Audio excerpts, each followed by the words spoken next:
Welcome to OBJLoader Part 2, and yeah, just looking at ambersl.pro, and yep, I've done a few modifications, and my throat's going already great.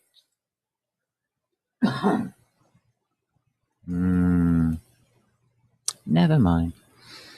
So, yeah, I've just added our maths. Made sure we've got all our maths in, made sure we've got all the bits and pieces in that we're going to need. So AmberSL Pro's been updated. Good. Matrix 4D. Yeah, something I didn't like. It's nothing really. It's just this here. I'm picky. Put a space. Save. Done. Next. OBJLoader.h. Yeah, we'll keep that up. But today is more about OBJLoader.cpp. Look at that, it's blank. Ooh. So let's just pop this up. I've got an include, a namespace. There we go. I've got a namespace. Here we go. And that's everything. Copy. Object loader. Paste. There we go. So, object loader. Very simple, really. Not. How to make it easy on yourself? Not really sure. I mean, it's just taking things one step at a time. That's how you make things easy on yourself. So let's do that. This coordinate thing is vec3. If you remember, this is a complete copy of vec3, which we've previously done in Foundation. Why, Blades, have you done this? Simple answer. Well, I want it as a standalone module, this, because if you were to do this professionally, this would not be your OBJ loader. This would be your OBJ converter. You would convert the OBJ file into a very streamlined filing type of binary numbers saved out to disk. And then in your main program, you'd read them in. Well, you wouldn't just read them in, you just stream them in because it'd be pre-formatted. Yeah, something to think about. So, in OBJLoader, I have done this for completeness to help those out that wish to go ahead and do that kind of thing. I don't mind.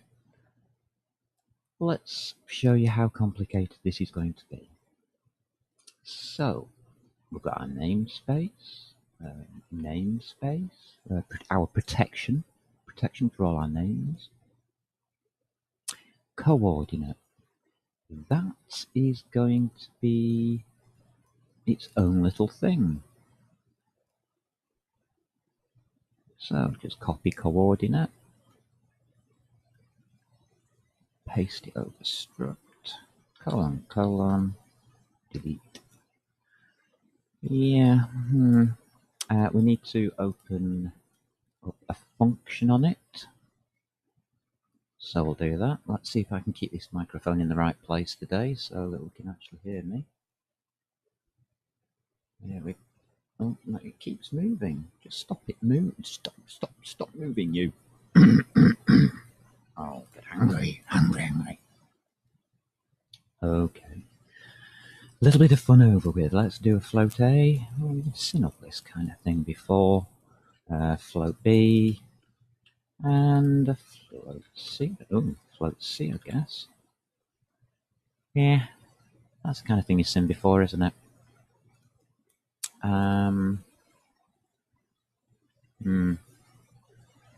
Really, yeah, we've got an X, Y, and Z. So I'll do this in the easier way. Just get rid of that. We don't need that either. So you'd have X equals A. Yeah, well, this is the longhand version of what we did for vec3. B, Z Why is it being done in longhand? Because if you do it in shorthand and you come back to it and you can't remember, bit naffed up, and I do expect people to change this, so it's up to you how you do it, really. Well, that's how we define the structure. I've got to get the right word. We declared it in the header file in obj.h. Back up here. So there's its declaration. That's what we wanted it for. As you can see, ABC. And in OBJLoader, that's what it looks like. Clever, huh? And I'm going to start coughing now. I really am. My throat is really bad today.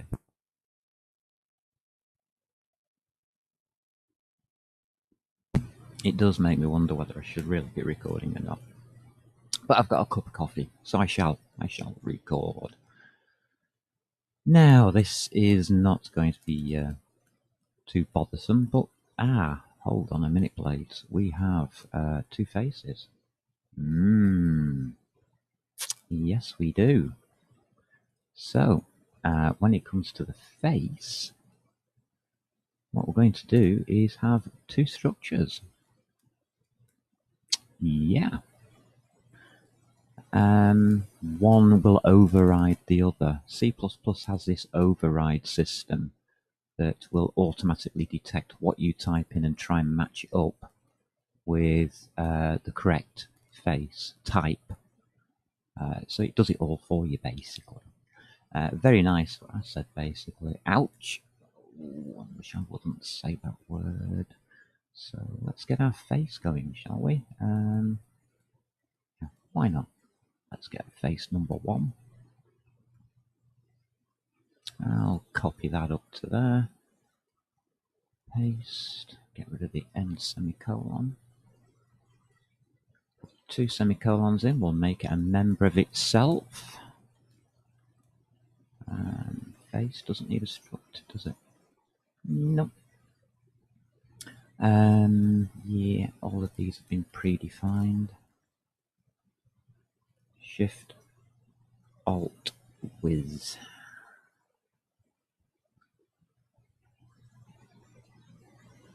There we go. Let's just whiz this together.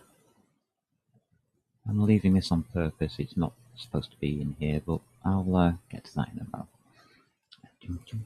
There we go. Take that off. We do need a second one, don't we? So I'll have a second one, please.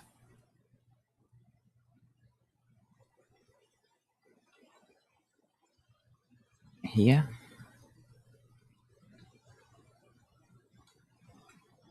There we go. Take that off. There we go. That's no function. That line and that line can disappear. It's looking good. Put these in here to remind me.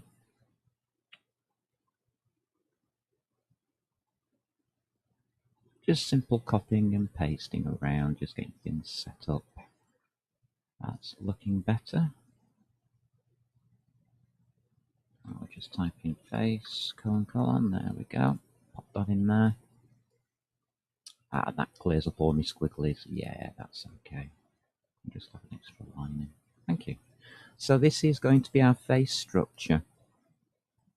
The first one is going to be a triangle. The triangular ones. The next one is going to be, that second one is going to be quads, in case you want to do quads. Right, so face, number of faces equals, what do we call it? Face num. There we go. Simple as. Now faces F1, F2, F3. We will need to separate those off. 4 vertices, that was the bool. Yeah, that's false, isn't it? Because it hasn't, it's a triangulated thingy. And that means we want 3 of these.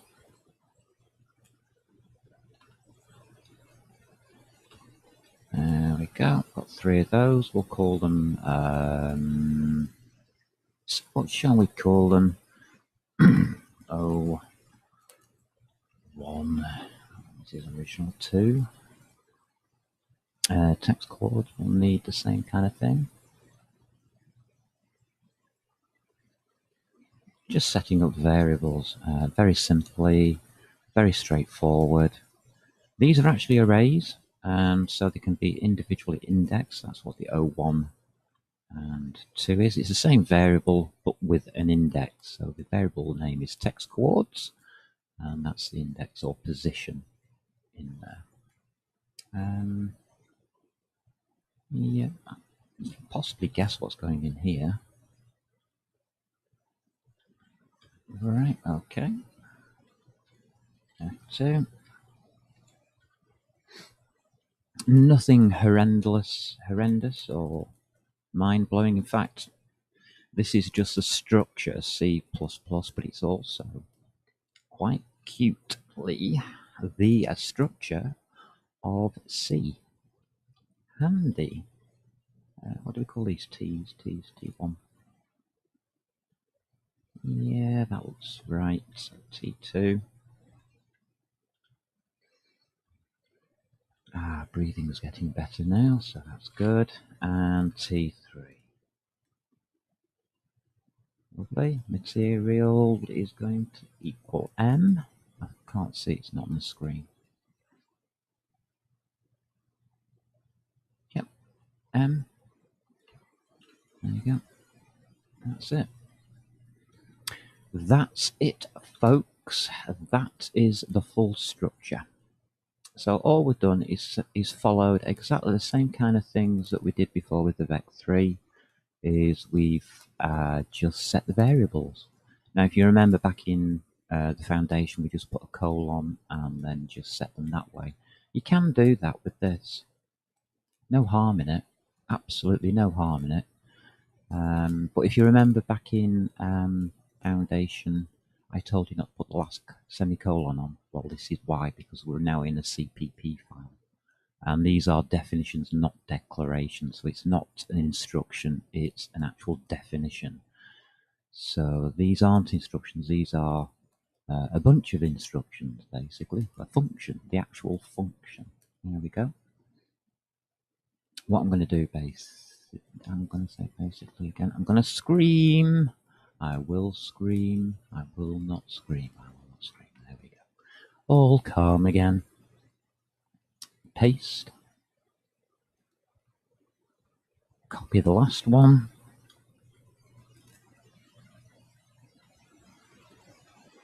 Don't forget to set that to true.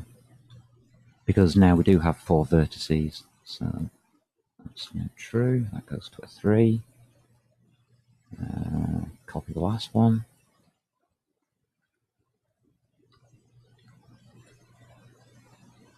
Nearly.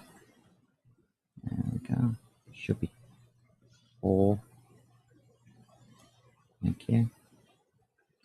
And that should be 4, and that should be 3. There we go. You can see the differences between an OBJ file and an indexing system within C now. OBJ files start at 1, and C and C++ and most computer languages start at 0. So you've got to be wary about your counting systems and how these indexes are arranged. You will see me later on index these, and I will put a -1 against it, because we have to bring the OBJ file counting system back in line with ours. Just a simple thought. Oh, we're down to the last one now. Excellent. Material. Coffee. Sounds good. And what have we got here? Copy. That's material over there, isn't it? So I'll just paste it all up. Take the end semicolon off because it's no longer an instruction. It's a function.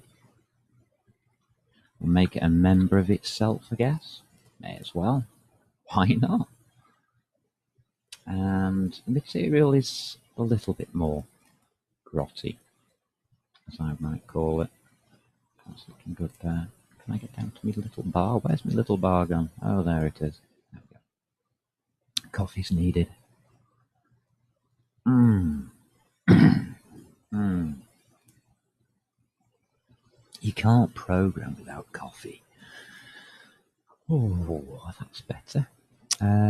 We already know what name is. We've already declared what it is. Declare that, and that. So, name equals what? Just copy it from the line above. All I'm doing is copying these out.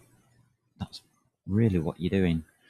What do we got here? Alpha equals something. I've got a line extra here. That. Automatic. Get rid of that. Equals alpha equals AL.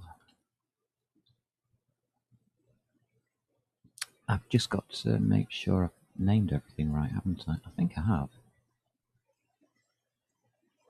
Yeah, I'm happy with this face. Number face. Yeah. Sorry, I always double check myself. It's because I don't put too many error checking codes in. So I have a very bad habit, or good habit maybe, I don't know, of double checking myself. Make that semicolon. NS equals, I've just called it N. I'll change that to a semicolon. NI equals NI2.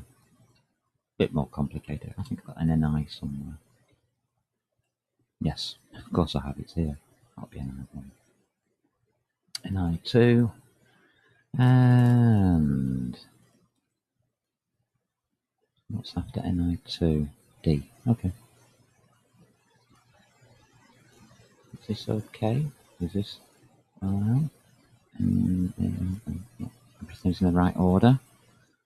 Getting a bit worried about squigglies, but hey ho. Semicolon that. Semicolon that. And that's already semicolon. Excellent. Get the spacing back.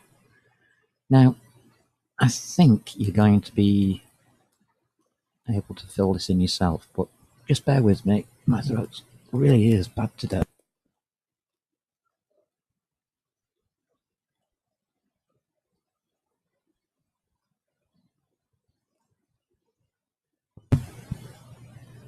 Am I going to make it through the recording in one piece? We all ask ourselves, oh, of course you are. You're a real man, Blades. You play XCOM 3, 2, 3, 2. XCOM 2. Copy this a few times. We have to do it, how many times here? 3. Oh yeah, this is materials, isn't it? 3. Yeah, that'll do. Ambient. Copy you. 3.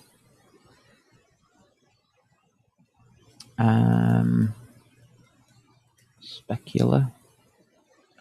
You've got 3 in you, so I'll copy you 3. I'm looking at this and I'm thinking, why have I only done 3? Didn't you say there was an A channel for RGBAs? Well, yeah, but we're only really interested in textures at the moment, so all of this actually really isn't going to be used as such.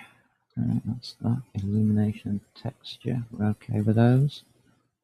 Yeah, we are. Illumination is I. Texture is T.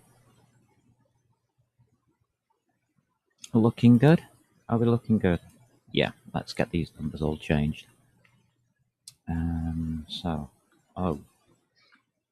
0, 1 and 2. Let's get some more done here. 0, 1 and 2, 0, 1, and 2. There we go. Lots and lots of squigglies. We're loving it. We're loving it. Squiggly heaven. Equals. And what do we call these? Oh, right. What have we called these? Oh my god. Diffuse. Should be D.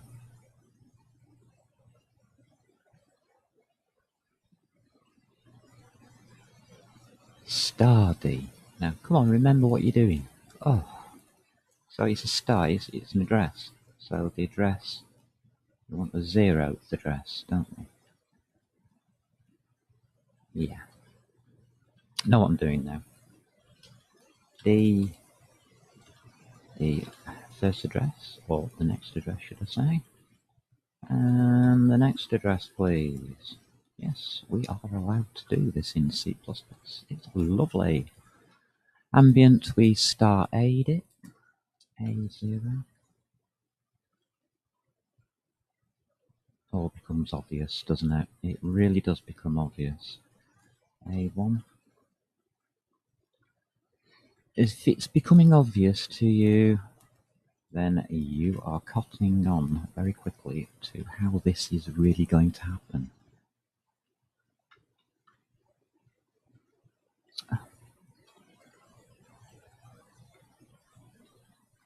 Correcting myself as we go. What did we call this one? S here. Oh, how unusual. How unusual we might want to call this S. Oh dear. Yeah. You saw me type it here first. There you go. Get rid of that. Come on. Come on. Catch up with me. What's wrong? Ah, struct.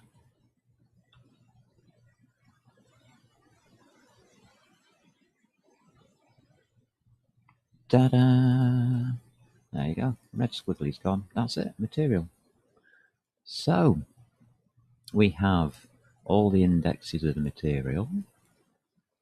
We have all the indexes of every single face, which will, well, we are going to be converting so it matches up with the materials. We've got the structure of each face, and we've got the data for each face, and so for each of the vertices and each of the normals. Magic.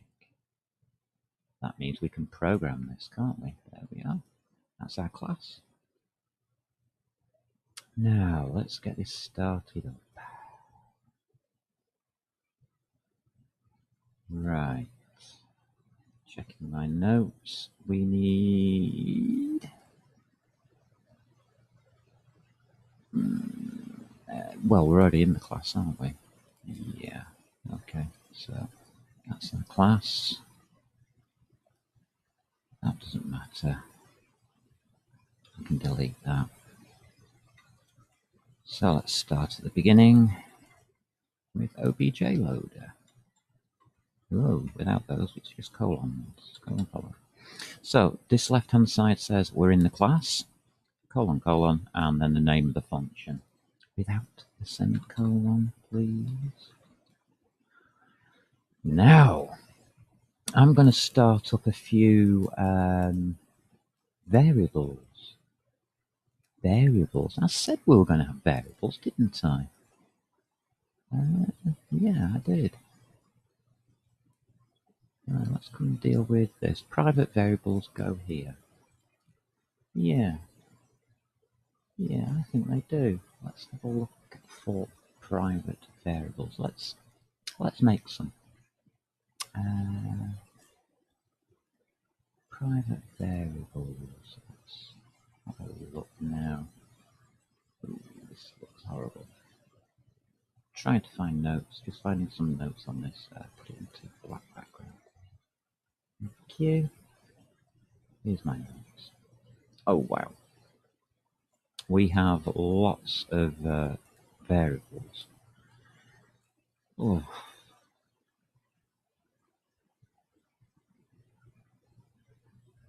Let's do the first ones. let's do the first ones. Yeah. All private variables are member variables for the class. I'm going to prefix all of my member variables with the letter M. This is done mainly to remind me whilst I'm trying to program that that's what they are. And secondly, it's less confusing when I come back to it and try and work out where did this variable suddenly come from. So I'm going to have a few true or falses. So it's a member variable. We'll have is material. I think that's fair enough. What else can we have? Is normal. Normals. Doesn't sound right, does it? Normal.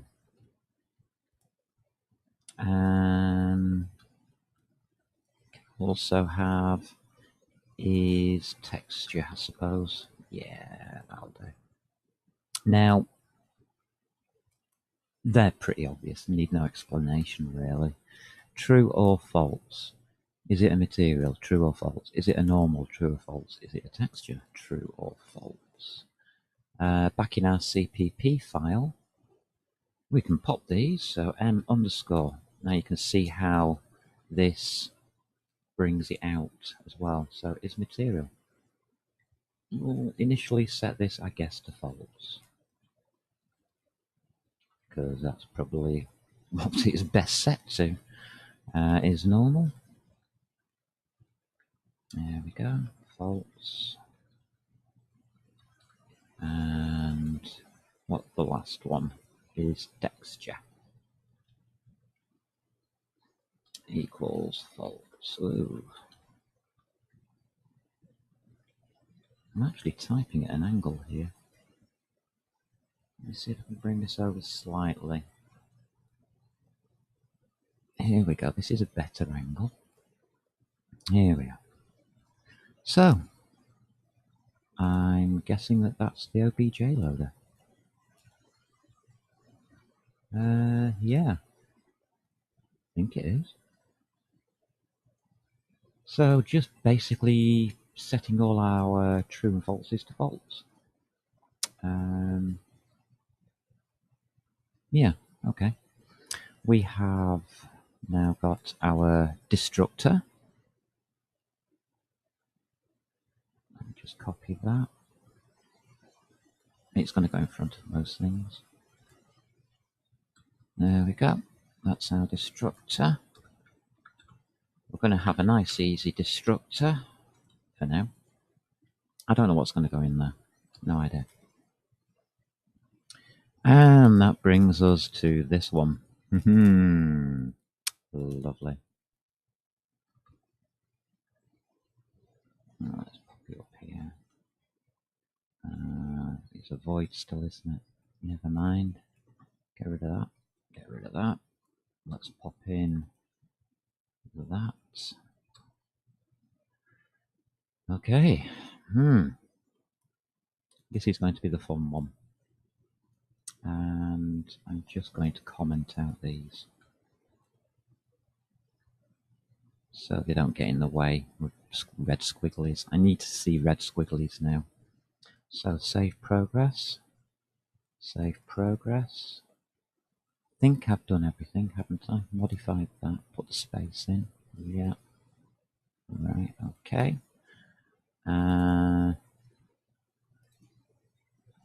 It's just saving progress so far. OBJLoader.cpp part A. There we go. No.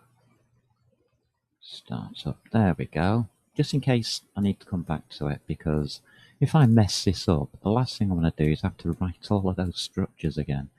So I can come back to OBJLoader CPP startup, and it will give me this code back.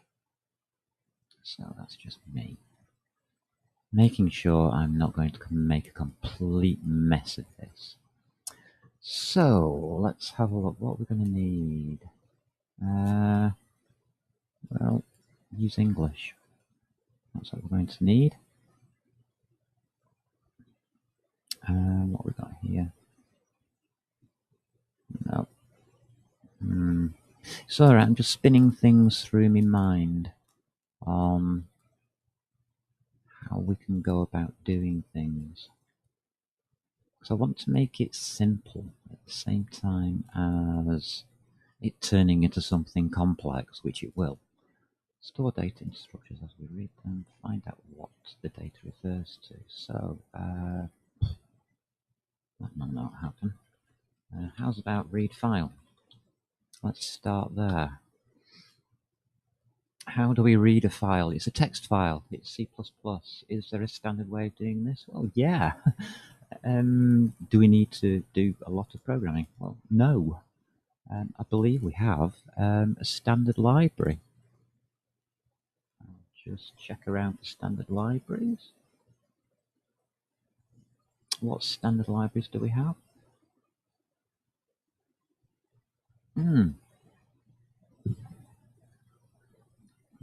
Yes, that's a good one to put in. I'm putting it in .h because that's where all our headers are. So hash include. We'll use fstream. There we go. Google it. C++. I think it's at c++.org of all places. Fstream. It'll be detailed there. Nice functions that it contains, but it allows us to do in and out, which is most importantly in from a stream in from a file and stream out to a file. So we are going to stream them, which is exactly what we want. And what shall we stream? Well, let's see, we've only got a string file name, haven't we? We better alter that.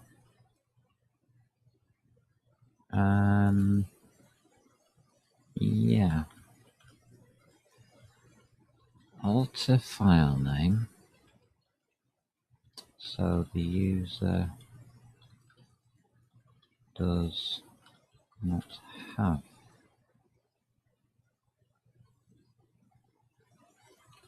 So yeah.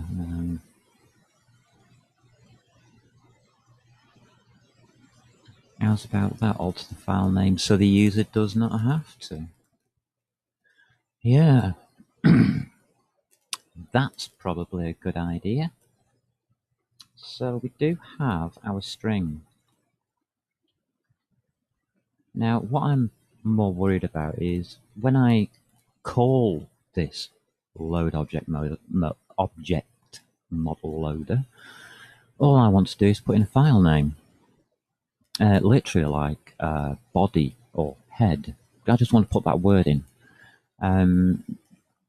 May as well do it this way round. It saves a lot of headaches because then we can set up the paths and everything to how we want them within the structure of our own program so that it can't fail.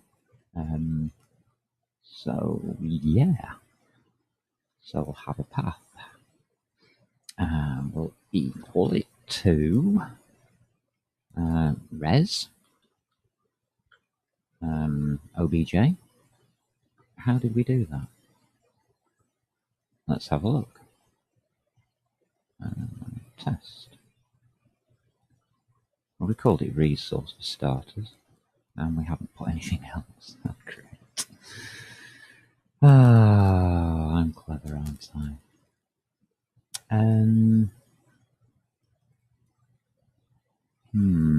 This is going to get awfully messy, isn't it, if we don't do it? Well, I'll call it resource. No harm in that. and I will call it OBJ. No harm in that. There we go. Resource. New folder. OBJ. I'm going to put the MTLs in there as well. Move. Do not ask me again. Just move. Thank you. PNG. No, OBJ.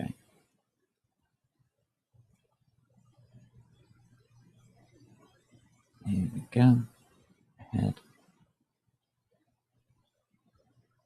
Anything else? No, that will do. There we go. We now have an OBJ file full of our OBJs.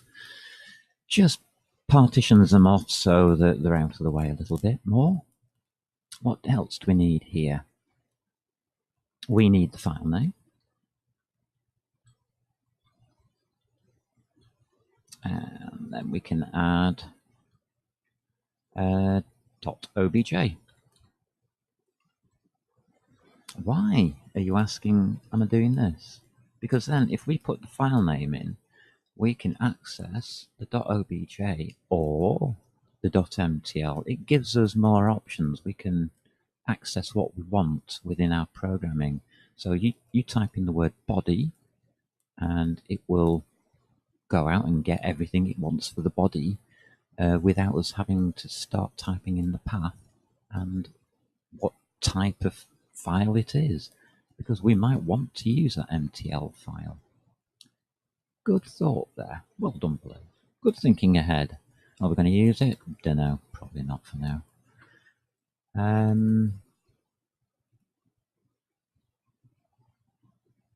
Introducing that, no. Do we want IO stream in here, or do we want to make it cleaner? I want to make it cleaner. Do we have Printf as standard? Yeah, we do. Okay. Printf, there we go. It seems to be a standard, so I'll pop it in. This goes out to the console cout IO stream as soon as I do.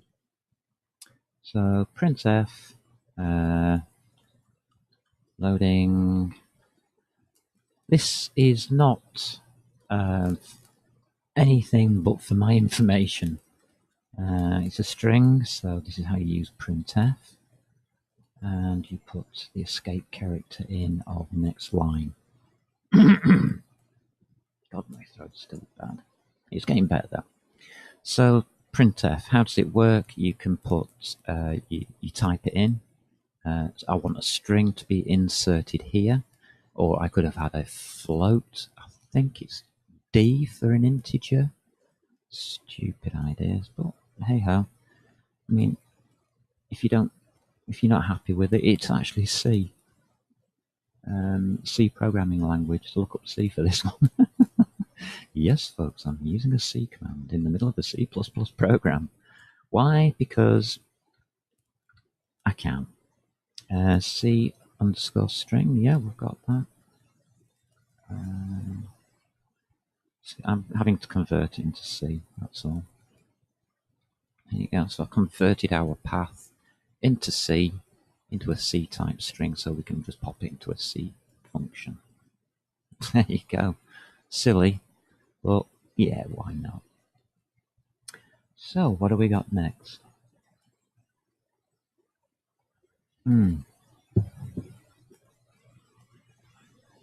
We need the IF stream. Yeah. What we got in IF stream? Let's have a quick look. IF stream. It's a type def std basic. Yeah, that means that's okay.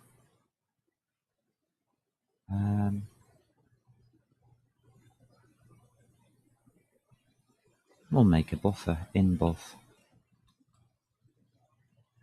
Yeah, that seems to be a type of some kind. It's coming up. I think this is C, isn't it? Oh my god, I think I'm programming in C here. Sorry about this, but yeah, I think I am. So we'll have to put in that to C again. Would help. That's it. We have an in buffer. So that opens our file for input into our in buffer. And if our in buffer is not, that means not at the beginning, that's Boolean, true or false. But if it's not, in buff dot is open. You can see how it's prompting me. Is open. Does that sentence make sense? Compiler thingy, yeah. If our in-buff is not open, then it was unable to, it was unable to open the file. If it was unable to open the file, then our program really has come to a sour end, and it's just a complete and utter load of rubbish. This is one of those error checks that I don't like. The reason I'm putting it in is because I'm still at the experimental stage. I don't know whether what I've just written is going to work or not. So to save me a lot of problems, I'm going to print something out. How's about we print something out? Paste. What could we print out? How's about unable to open file? After that, we can go into our old get char, which you've seen before in the main program. All that does is stops the program and waits for a key to be pressed, and then we'll exit with a silly code. Any code, you can choose any number. I'm going to use 99 because that's what I remember as I've made a bugger of it. That exit 99 means a bad programming. So if I get this wrong, that's what we'll get, and we probably will. So, where are we up to now? I think we better have a temporary buffer for ourselves. Some kind of way of just reading that in buff line by line. Okay, we'll have that. We'll have that. Stay with C. Jar buff. 256 all day. Just a number off the top of my head. It also is half of 1K. It's half a kilobyte. 256. Current materials. I will need to track current materials because they could be a multitude of things, couldn't they, really? When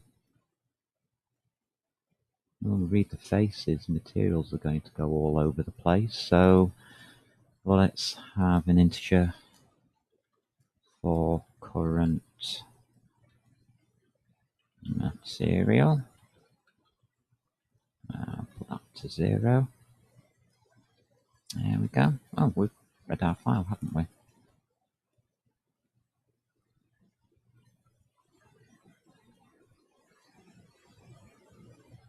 There we go.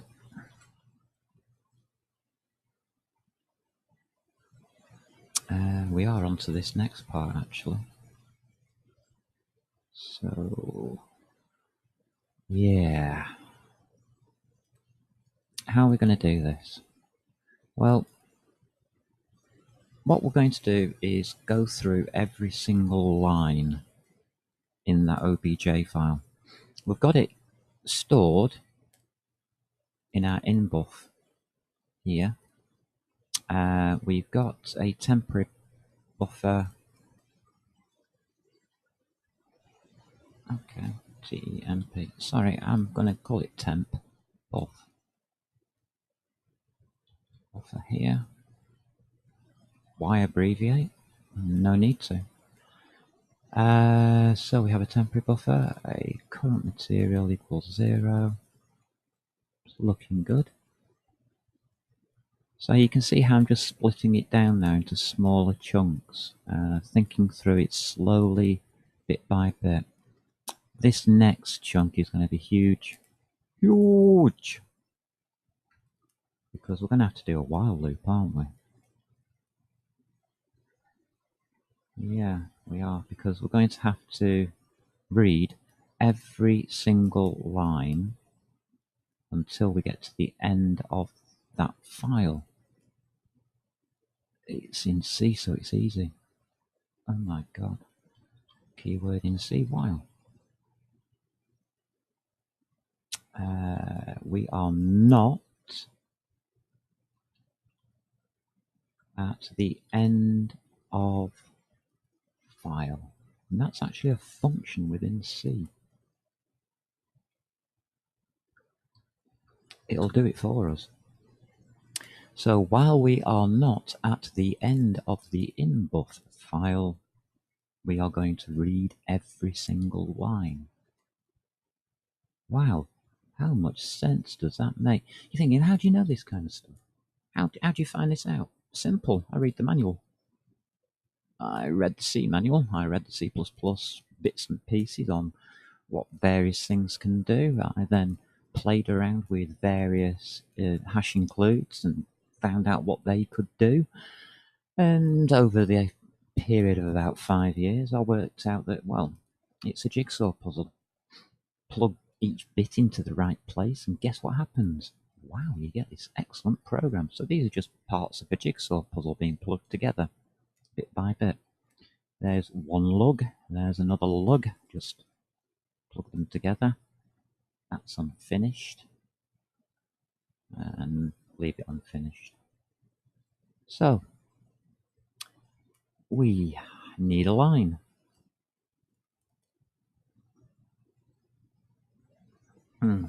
Coffee's going cold there.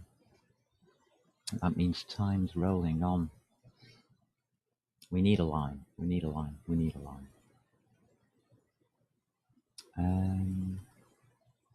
How do we get line?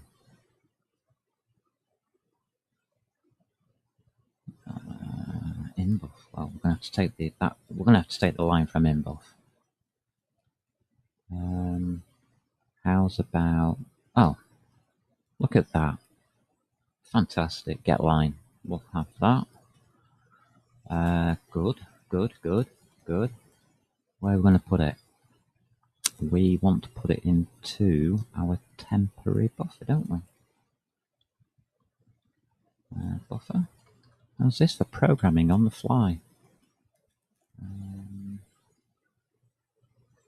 We'll read everything to the size of the buffer for that line. So maximum line length 256. From what I've seen so far of the OBJ files, they aren't going to be higher than 256, or shouldn't be really. If that does cause an error, we'll just have to make it bigger. Simple. Don't think it will. Semicolon, end of instruction. And oh wait, we're going to need to store that.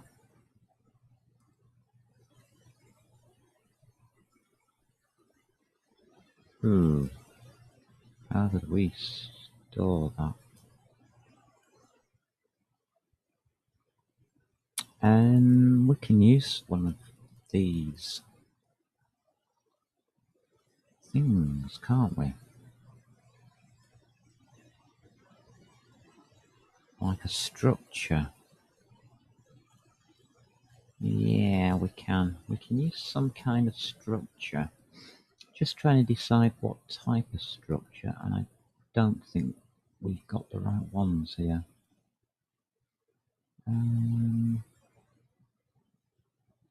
Let's think about it.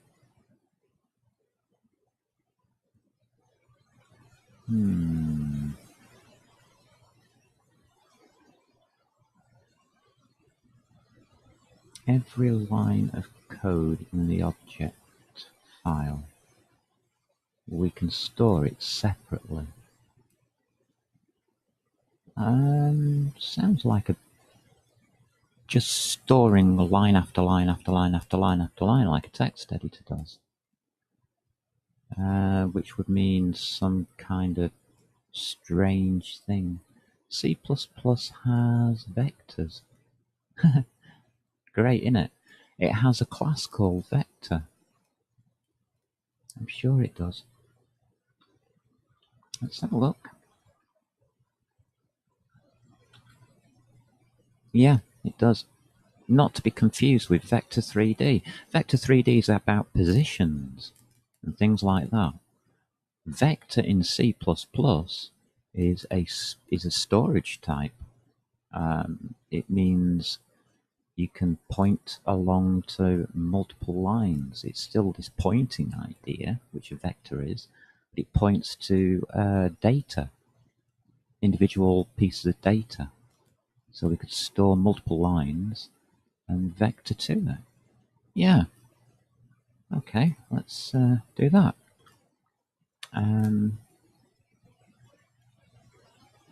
So back here under private variables, we'll make one. And it will be a standard std : We now have vector. Yeah, good. How do these work? If I remember rightly, these are strange little UGGERSs, and they use angle brackets. Why angle brackets, you may ask? No idea. So we are going to store each line, and we want this vector to point to each line. So it's going to be a string, and it's going to be a pointer we're pointing to. Just need to call it something.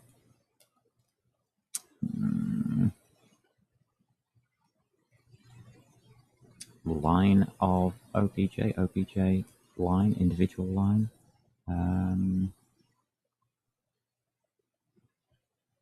Line of OBJ.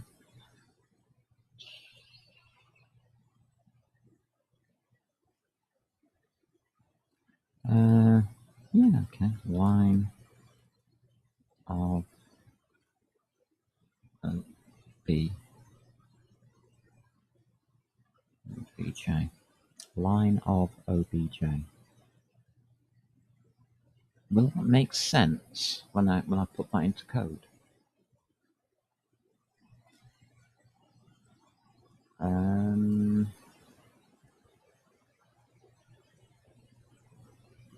Yeah, I think it will. Oops, got a semicolon, didn't I? Sorry, I'm just trying to think ahead and find out in my mind whether anything here is going to make sense or not. I mean, it's no good me putting in a variable that just turns into a gobbledygook.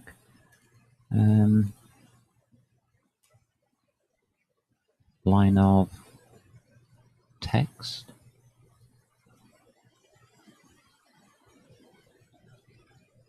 Because that's what it is, really. Okay, yeah, line of text. I'll have that, because that's really what it is. It's a string pointing to a line of text. Yeah, fantastic. That's genius. Absolute genius. There we go. We can now point to that line of text. But how does Vector use that? This is where you need to look up that C++ Vector. It'll be on c++.org or wherever, how vectors work. Vectors work in many mysterious ways. But we'll use something called pushback.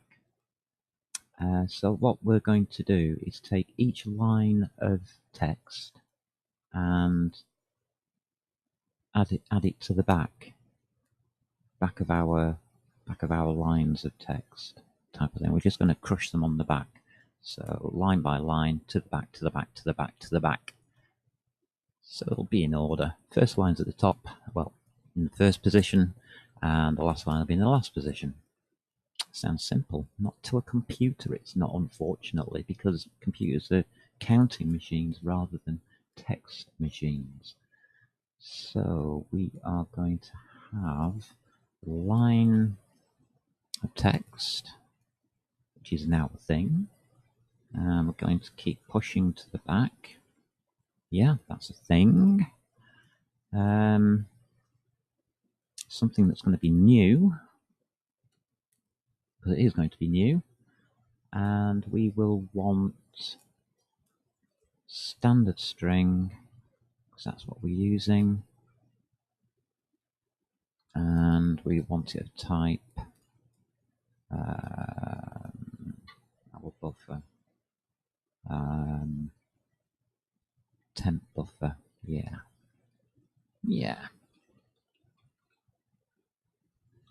There we go. How's about that? How's about them apples? Oh, it's gone funny. It's all gone funny on us. Is that not a temporary string? No, it's not a temporary string if you do that, Chris. Come on. Brackets. It's a function. I want it to turn it into a standard string. Thank you. You have done. Well done. Thank you, C++. Well, that's that done then. Store data into structures as we read them. Well, stored it in a line of text structure. Done.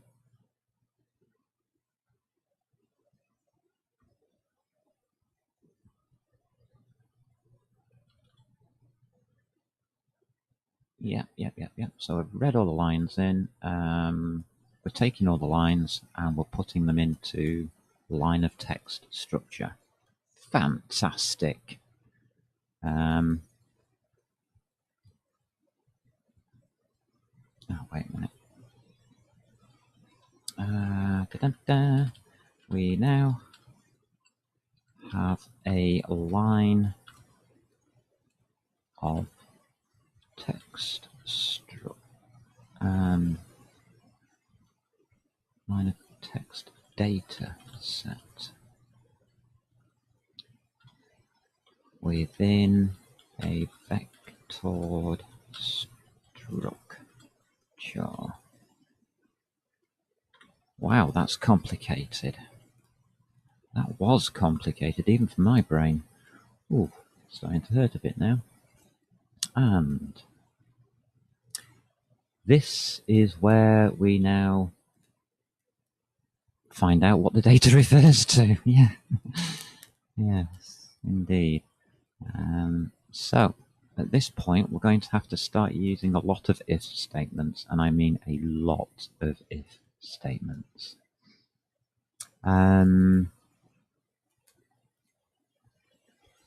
Yeah, we can do one big for loop, I think, for the whole of our line of text. So let's set that up. It's going to be for unsigned, please. People are saying, why do you use an unsigned int? One of these days I'll show you. It's a lot more typing. I could use uint, I guess, or unsigned int, but I type it all out in full, mainly because some editors don't have uint. Simple as. This one might. Yeah, this one does. Look, it has uint 16, 32-bit, 64-bit, 8-bit. It's fine. But does it tell me what it is? No. Unsigned int does. Less confusing. That's all right. So the unsigned integer I equals 0. We are then going to measure I, make sure that it is less than line of text. Line of text is all texts, you say. Yes, well, of course it is. So what we'll do is we'll turn that into a size value, and we'll have the size of it. So as long as I is less than 0, we know that we are at line I. There you go. Isn't that cool? And then all we have to do is increase I. So I equals I plus 1. Now you've already seen me do things like this where that is, well, let's just say not a great way of dealing with it. Just put my brackets in. I don't like this because it doesn't really mean much to me. So what I do is a shorthand for C++. There you go. And that's why it's called C++, funnily enough. That's the reason, actual reason for it. So because you can do that. What we have to do now is go find out what the data refers to. We know which line we're on. We're on line 0 to start off with, and we're going to keep increasing the lines until line I is equal to the size of the line of text, and then we're just going to end the for loop. Wow, ain't that cool? And that, believe it or not, is the next episode, because we're already up to an hour. What we're going to do in our next episode is go through every single line, and we're going to work out exactly what is on that line. We're going to test the characters one by one. You've seen me doing things like path.cstring, getchar. These are all the kind of things that we're going to be using to get down to individual characters. %s will probably come into it, some for strings. Character is %c, I think. Yeah. But we were after the numbers, so %f for a float. That's going to come in to be useful, and that's all from C, not C++. So I'm probably going to be using a bit of C. Have we done enough to be complicated here? Yeah, we certainly have. I think we've done enough now to get OBJ model really underway. It's starting to look a bit complicated, so I'm going to end this episode with a bit more of a complicated thing. You know what we're doing now. Look at each line and test the characters for test the characters to decide what type of data the line holds, and then read and store that data. I think we can use vectors for that, storing the data.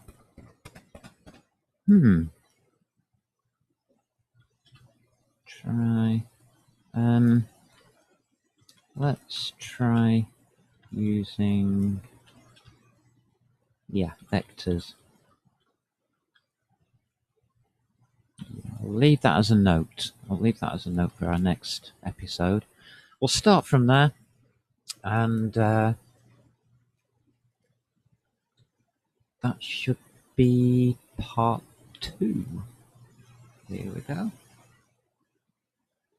So it's OBJLoader part 2. So far, no red squigglies. It's looking good. Can't run it, but hey ho. Done. End of episode. And that is using Git, by the way, if you've not seen me use that before. We've got a message down the bottom saying new code update available. I'll go and do that. And then we'll get this next recording all set up and sorted out, and I'll think about it. And we'll see what we can do. So, thanks for watching. Hope you're enjoying it. Become a patron even. I'll send you the code if you want. Details of that will be on the Patreon site, I hope, by the time you're watching this. Good luck, and above all, have fun. Bye.